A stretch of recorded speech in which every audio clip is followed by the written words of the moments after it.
adventure, exploring, going off grid, going on some massive expedition. My favorite tool for doing this is the mountain biking. But when it comes to a bit of a situation where the trail gets gnarly, you're gonna have to carry your bike.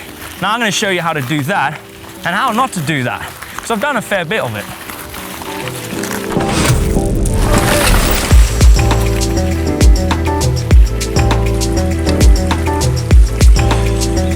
When you're out in an epic adventure, it's not a race. When you come to situations like this, the best thing is just to get off your bike, save your energy, don't lift your bike above your head, but just help it climb the steps, save your energy, because you've still got a long way to go. Right, there's a number of ways to carry your bike. When you're out on an epic ride, you don't want to strain yourself, especially when you're up in the mountains and you're a bit tired, your back's a bit cold when you've been pushing your bike.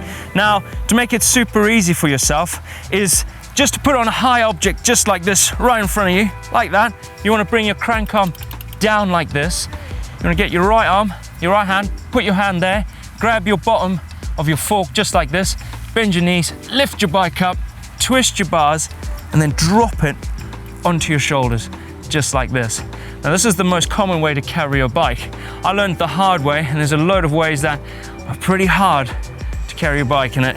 And it puts pressure on your arms, whereas this pushes all down on your shoulders. And when you have a backpack, you can move it back a bit and just lay it on there, so it kind of brings the pressure off your arms. Especially when you're hiking your bike a hell of a distance, you don't want to get too tired on your arms. You want it to go all through your body. Just distribute that weight all over.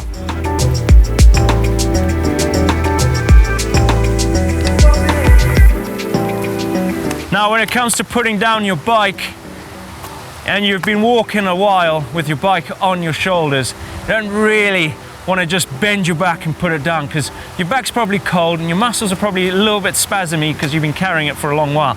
So you want to be careful. Now, you can find a high spot just like this step right here. You want to bend your knees. Again, lift it up, bend your knees like that. You can place it down just like this. And that's going to eliminate all that pressure of you just bending down to put your bike down, because, man, you don't want to pull a muscle in your back when you're super somewhere high up, like we are up here in the Scottish Highlands. No one around, just me and a cameraman, Grundy. He doesn't want to carry me down, so you don't want to eliminate that. Right, let's carry on. Okay, there's another technique on how to carry your bike, but it's quite difficult, but it's super easy to get onto your shoulders and to get off as well. So it's pretty good for a short distance. But long distance, it's like a counterweight, and I'll show you what. And it is putting your top tube on your shoulders.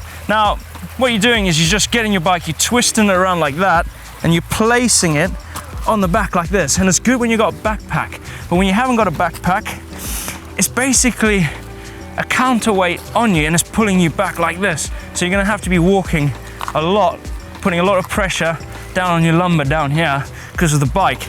Now, when you have a dropper, you can just lift it out, put your dropper post out, and you can hold your seat post like this and carry on hiking.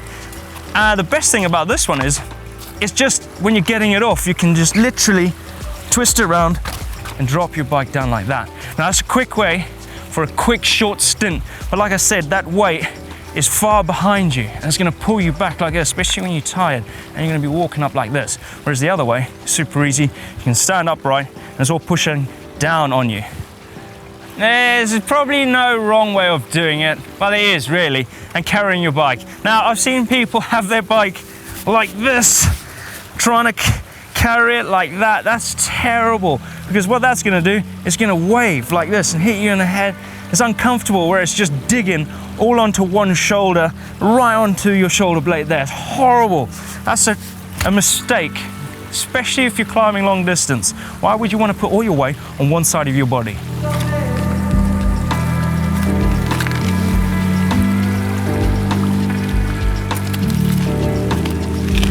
Right, there's a number of ways of carrying your bike up in the mountains, but I think this way, oh, it's terrible.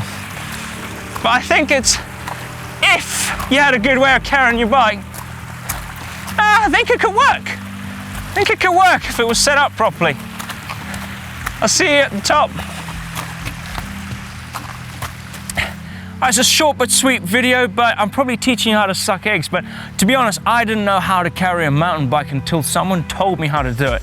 Now, I've been on some epic adventures and I have carried the right way, and this made it a lot better. Now, when it gets gnarly, this is the most epicest way to carry your bike up to the top, strap it to your backpack on my camelback, just like this one. Hopefully this has helped you out and give you a little bit more of an understanding on how to do it. If you want to see more adventure stuff, let us know in the comments down below if you want to see that. Don't forget to hit the globe to subscribe, because you're missing out on some rad stuff. And if you want to see an epic adventure with Neil and I, go to Patagonia, click just over here, and I'll see you at the next one.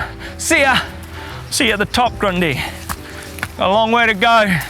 You got an e-bike.